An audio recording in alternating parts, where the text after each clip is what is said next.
One of my absolute favorite pieces of motorsports technology is something that's been around for decades but only recently adapted to certain motorsports. What I'm talking about is a quick change differential. Quick change differentials have been used for decades in motorsports like NASCAR, circle track racing, dirt track racing, and drag racing. But for other motorsports like drifting, it's a relatively new technology. If you're not into drifting and you're about to turn away, hang on. This video isn't about drifting. This video is about what is a quick change differential and how it works. I want to preface this with, I am not an expert in quick change rear ends, so if you know something more or I get something wrong, please make sure to put it in the comments so that way I can add that information later.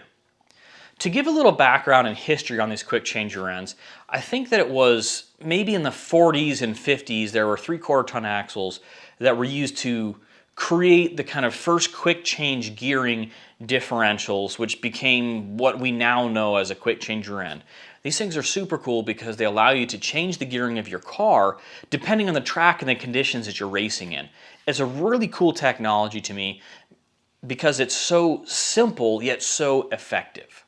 So the way quick change rear ends work is actually pretty simple and pretty ingenious. It works just kind of like a shifter bike, right? You've got a front big gear, which is typically pretty big, and then you've got a rear gear that you've got a bunch of different adjustable sizes, and depending on the selection of front gear and rear gear, it changes your gear ratio. That's essentially how a quick change works, but just in a little bit different layout. So let's go ahead and look at the quick change behind me. I'm gonna go through all the different parts and how they work together and show, as you change things, what happens. Starting over here on the right side, we have our differential and ring gear. So this, in this case, is a spool differential. That's why it's solid. It's essentially a welded diff. There are limited slip differentials. This specific quick change is a Winters quick change, a couple different models, a couple different companies. But Winters, to my understanding, is kind of like the gold standard now and the typical quick change. So we've got a spool, we've got a ring gear, and if you're into Japanese cars like me, for whatever reason, OS Geiken now, I think they make a limited slip differential for quick change rear ends. Moving over, this is our side bell, or I forget what exactly they're called. A lot of people just refer to them as side bells. This is what the differential sits inside of. So you'll have your differential, it'll sit and rest inside of here, right? Your bearing race is right in the bell. And then you'll have the center section that goes on there. We'll move on to the center section in a minute. Depending on if you have an independent rear suspension car or a solid rear axle, I think it changes the type of side bells that you have. So this one is for a solid rear axle car, and I think that they were chopped, which is why there's tape and plastic on both of the side bells there. The axle tubes themselves are chopped, and this is what we're left with. These guys, these are the actual quick change gears themselves. And I'll show how that works in a minute. This is the gear cover. This one is a little bit of a unique design. They typically are just an oval here. This one I think is kind of an older style, and so we'll go over that also in a minute and show how that works. But there are bearings inside of here, and once again, we'll go over that in a minute. And then over on the far left, this guy is where the magic happens. This is the center section, probably the most important part. Everything is built around this. With the center section, we have this, people call it, I think, the lower shaft. I've seen people call it a drive shaft because the drive shaft does connect to it on the other end. There's a yoke for it to bolt to. So you've got this guy, and then you have your pinion gear. That's what this guy is here. This is your pinion gear. So ring gear is over here, pinion gear is in here. All right, so let's start putting this together so y'all can see how all the bits and pieces work together. We're going to start with our side bell, and we're going to drop the differential right into the side bell. Now, I don't know if this is the right way to assemble everything. This is just the best way. I wanted to assemble it so we could show how it all worked. You can see it rotates on the bearing. The bearing is sitting in the race in the side bell. To put the center section up here, it is a little tricky to have it on the bench, so I have to get a jack stand to support it. So here we have the center section, the differential, all that stuff kind of put together. We can see as we rotate the pinion, it's going to rotate the ring gear in there. You can hear a little bit of a clunk because the backlash is really loose with because it's not set up right now. Now what we're going to do is we're going to install the actual quick change gears here. It's pretty simple. They just slide right on the back. Sometimes you got to finagle them a little bit to get them on. So here we have everything pieced together. As we rotate our lower shaft, you can see it rotates the pinion quick change gear, which rotates the pinion, and then it rotates the differential. If you notice, there are some paint marks on here that may be a little hard to see. I'm gonna see if I can capture them. But I've got the paint marks on here so we can see how the different rotations of the lower shaft driven by the drive shaft is going to affect the pinion gearing and how the rotation of the pinion to the ring gear and all that stuff works. It may be a little hard to see, but I have it lined up. The pinion is sitting with a mark on a gear straight up to a mark on the case. And the same thing in the lower shaft. I have the yoke marked with the case, so I've got it all marked right now. The way I have it set up right now is with a larger gear on the lower shaft and then a smaller gear on the pinion. So I wanted to show how the rotation affects it. So right now, we're going to rotate the lower shaft one full rotation and then look at the pinion and see how far it spins. So we see that paint mark on there right now, right? It's a nice bright yellow. You see the paint mark over here. So we're going to do one full rotation while we watch the pinion.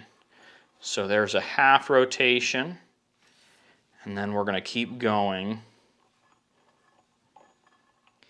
And you notice, okay, right here, we're not at a full rotation of the lower shaft, and we've gone one full rotation of the pinion. And we go about another, say a third of a turn, and then we've rotated the lower shaft once, okay? Now we're going to do something. We're going to swap the gears from one to the other and see what it does. Okay, now I've got everything lined up pretty much the same. We're going to do the exact same thing. We're going to rotate the lower shaft one full rotation while I watch the pinion. So here we're rotating the lower shaft. There's a half turn and one full rotation, and the pinion hasn't done a full rotation. So let's keep going. We've got one full rotation. We're going to spin it a little bit further and see what happens.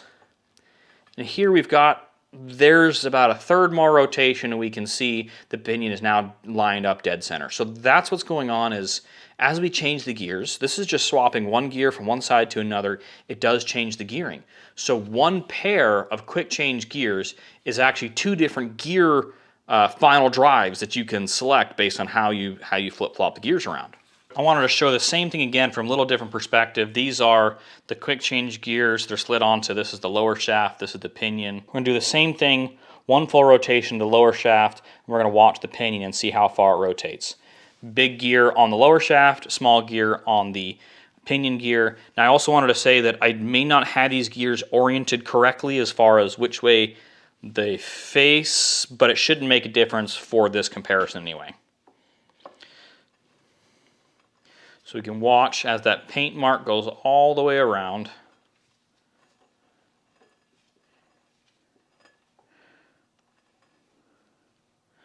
And there it is. We've driven the pinion gear further, 1/3 over one full rotation here. About 1/3. Now I'm going to do the same thing, but we're going to swap the gears from side to side. So the big gear is going to go on the pinion, and the small gear is going to go on the low shaft. So here we have it set up, the small gear on the low shaft, the big gear on the pinion. We're going to do the same thing. We're going to rotate that low shaft one full rotation and look at how far the diff has moved. And there we go. We've moved the pinion less turns. Before, when we had the gears switched, this was driven 1/3 past. Now we're about 1/3 under. So that's the relationship of this, just kind of like a bicycle.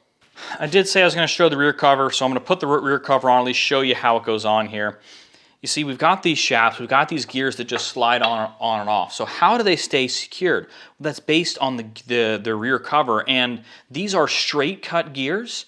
So a lot of gears will be a helical cut. You'll see that in ring gears, and you'll see that in a lot of internal transmission gearing, but these are straight cut. Straight cut gears make a lot of noise, but they don't spread. So when you got helical cut, the gears want to spread and force apart, and that's where you get a lot of bearing wear or transmission case wear, is because your helical cut gears are forcing away from each other. So in this case, what you need is a rear cover that's going to keep these gears in place and also support these shafts with a bearing. And that's where this guy comes into play. What's unique about this is it has like a sump for the lower part, And if you look closely on the bottom corners of this sump, you'll see little drain plugs. So there's drain plugs to drain the oil out, which is nice because when you pull these covers off, you can drain the oil, swap the gears, and refill with the same fluid you just pulled out of it. They actually make little catch pans for them. If you have new fluid, well, you can always toss new fluid in. There's no problem, but it's kind of nice that if you wanted to, you can reuse it. It's a pretty clean, easy way to collect. So when you put this rear cover on, it lines up with the shafts. And I'm doing this all by feel, so bear with me. There we go. It's lined up on the shafts, and then you bolt it down. And like I said, there's different covers. This one has this neat lower sump. I know it's rotated on its side, but this is a lower sump, so you'll collect more fluid, which means it's going to keep the gears cooler, which is pretty nice. You know, because, and then we also have all these fins on here for cooling. A lot of the newer covers will have little bolt-on pieces here to make it easier to pull those bearings out or service the bearings, because this is going to be kind of a pain to service the bearings.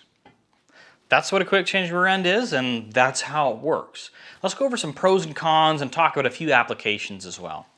So one of the pros about these is that they're so versatile. You can really adapt your car and your driving style based on the track that you're on. So like, let's say that you're driving on a track that's a bigger, faster track, and you need a higher top speed or something. Well, you can swap to a taller gear so you can reach a higher top speed. Or let's say that you're drifting or something and your car is underpowered for the higher speed track, and so you find that you're just not quite in a sweet spot of your power band in the corners that you want to be. Well, you can swap to a higher rear gear, so go from something like a 390 to a 410 or something like that, so that we've got better gearing for the corner. You stay in the power band better. The same thing applies to NASCAR, oval track racing, as well as roval stuff and drag racing. Depending on the track, you may find that you need more gear or less gear. You need to shift it around where you're at in the power band. And that can all be done just by swapping out the gears quickly and easily. It's a very quick and simple process. Another huge benefit is that these things can handle a ridiculous amount of power. There are different variations that handle different amounts of power that are meant for different applications. But at the end of the day, the one that I have is pretty much one of the most common styles to my understanding. And you can dial in, or this is capable of like 1,000+ horsepower if you really wanted to. It's like a 10+ inch ring gear. It's massive. The gear sets themselves are also really cheap, a lot cheaper than I feel like a ring and pinion, especially because you don't have to pull everything apart and rebuild it all and get it all to the right tolerances. You can just swap those gears, and so it's going to save you a lot of time, and it's save you a lot of money on setup and all of that. Some of the downsides to something like this is they're obviously not well suited to a street car because you've got those straight cut gears in the back. I don't know how many of you have ridden in a car with straight cut gears in the transmission. I had a buddy back in college that had a Subaru WRX with a PPG 5-speed transmission, and so the gears were straight cut. They were stronger, but they were so loud. You had a lot of gear whine, which sounds pretty cool. Kind of sounds like a supercharger, but on a street car, that's really absolutely ridiculous. You can get some helical cut rear gears for these. You can get some helical cut quick change gears. But then, like I said, as you get the helical, it puts the force on the gears differently and may try and push them out the back of the case or force them into the center section and cause some other wear and damage, so it's not really well suited. They're also really heavy and really big. There are some smaller packaged options, but they don't handle the same amount of power, and it's just, they're, depending on your situation, they may not be a good solution for you. These are not cheap. I happened across this used. I got it on a trade from a buddy, and it was great. I thought I was gonna be able to put it in my drift car, and then I took a look, and the size, it's just too big for my car. And when it came down to building it, because it'd have to be all custom for my car, it's gonna be a lot of money invested. When you put an IRS quick change into a car, well, then kind of what you might run into is like, you end up having to get a different subframe. You might have to change a couple more things. You have to get different axle shafts. There's a bunch of other things that you're going to have to change to be able to make it work, and it's going to be a lot of money. So you're like $2,000 or more into a quick change center section, like a good high power capable setup. So that's kind of where it comes down to. These really aren't something a lot of grassroots drivers are doing because it's a lot of money in the setup.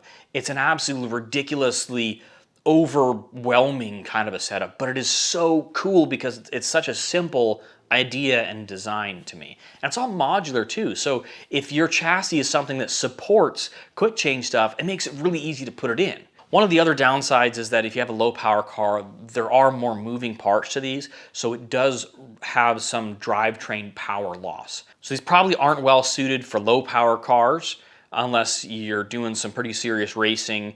You know, this is a new technology to drifting in the sense that it's been around in NASCAR and other stuff for 50 plus years. But when it comes to drifting's only been around for 20 years, and quick change have really only, even at peak top level performance, they've really only been a thing, I feel like, for the last like 8 to 10 years. Definitely more than 5, but I think it might be 10 or less. They really haven't been used a whole lot. If I've gotten anything wrong, or maybe not quite right, but not necessarily totally off base, or if you've got more information to add, please put it in the comments below. I want to hear from you. I want you to share your knowledge with me and my viewers, because I would love to be able to have that more information out there. This really is just a basic rundown of how these work. I don't know the specific ins and outs of setting them up and what's good and what's bad. I just know that it's super cool that you can change the gearing really easy to be able to dial your car in for the track that you're driving on.